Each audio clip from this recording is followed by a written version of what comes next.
Grand Theft Auto San Andreas, a niche game once known by many which nowadays gets no attention and is mostly forgotten by gamers completely. In this video I'll give you the history of the game, talk about the development, the more important characters, the story and so on. Let's begin. GTA San Andreas released in 1992 by Electronic Arts and it took the world by storm. Back then games looked nothing like San Andreas and this game was mostly praised for its amazing visuals. It featured a nice open world full of a vast ocean, forests, tall buildings and many interiors you could visit. The location you play in is called Los Santos, but you are not limited only to it. You can visit the massive forest in the countryside and explore to your heart's content. Nobody had seen anything like it beforehand, and once the game released, it got many praises from major publications and players bought it in mass. For the low price of $60 it was a steal. In this massive landmass you can partake in many activities such as horse racing, car racing, foot racing, get collectibles, mess around with gangs, go on police chases, fly planes, helicopters and so on. All of these activities are free of charge unless you exceed the playtime of 2 hours a day. To continue playing, a small fee of 10 cents is required.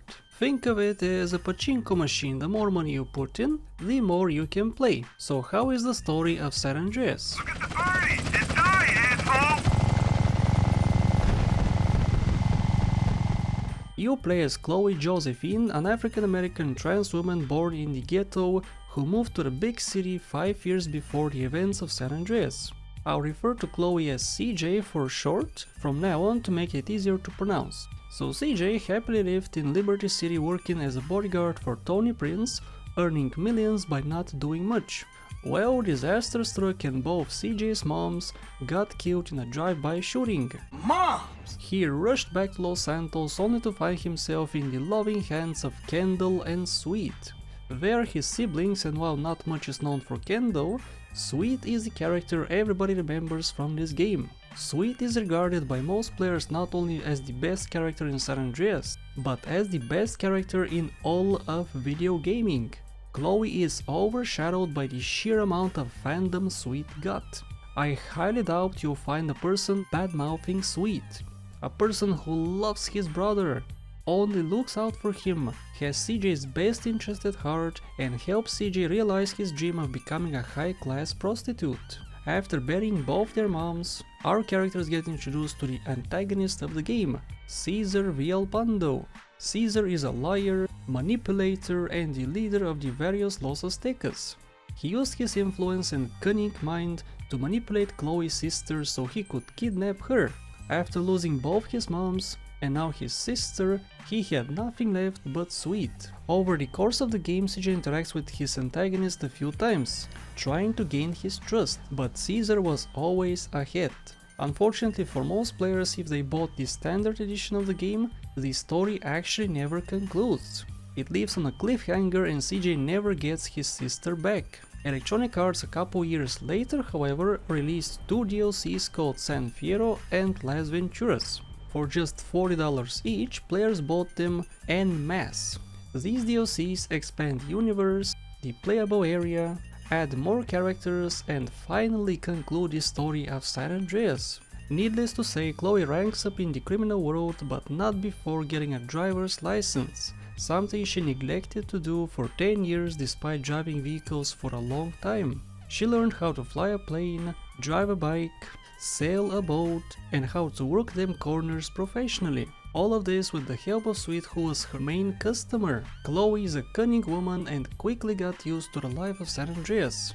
She got many friends in high places, like for instance the high-class gamer called One, whose parents gave him the name of Zero, but after Zero winning countless esports tournaments had to change his name to properly represent his excellence. The story arc of One was very disappointing to most players, unfortunately, because of how easy his missions were. Many even recorded themselves blindfolded while beating them, since all it requires was one button. As the story progressed, however, Chloe found herself in the loving hands of a blind man who coincidentally turned out to be the Triad mob boss. After finding this out, CJ started manipulating him and finally stabbed the blind man and inheriting the Triad casino in Las Venturas, which is only available if you purchase the second DLC for $40. With all this influence in the criminal world, Chloe meets her former employer Salvatore, who she has coffee with in Liberty City in a single mission. Having everything she could ever dream of, CJ finally got a sex change and found his one true love, Catalina, who is as supportive as Sweet is.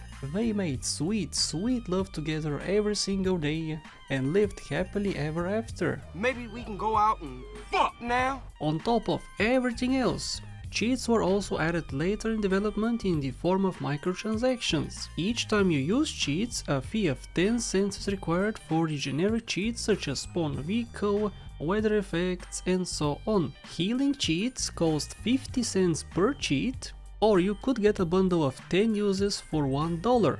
Luckily for EA, this was added way later in the life of San Andreas when gamers were very accepting of these practices. The company now makes $1 billion per year from the cheat microtransactions despite the game having only a play count of 500 players in 2024. Unfortunately, being released so early, San Andreas doesn't receive much attention nowadays.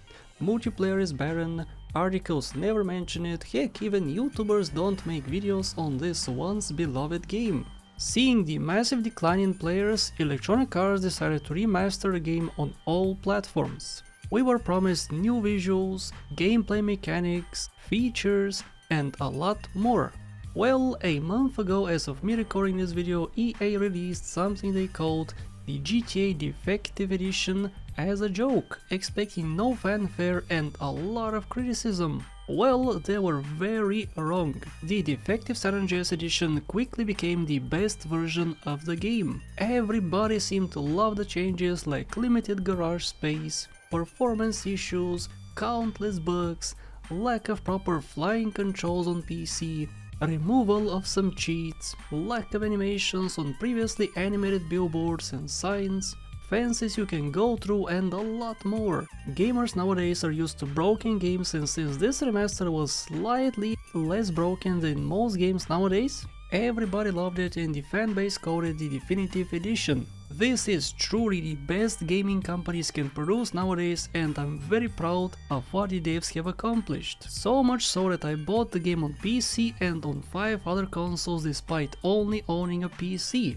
If more publishers were like EA, then gaming will be saved. I hope this video brought you back some nostalgia. You can still buy the full deluxe edition of San Andreas from EA's website for just $100, the Defective Edition for just $179, or instead you could visit my Patreon page and drop $1 so I can continue covering forgotten games like this one in the future. Thank you for watching, and a special thank you to my supporters Olavi Likarian, Case Nice, Shan Paska, Hish Sashchi, Monish Pardeep, Shintei, Bad Boy Hero, Xessi, Jebediah, Redux, Versetti Gwen, Jim Francescos, and everybody else.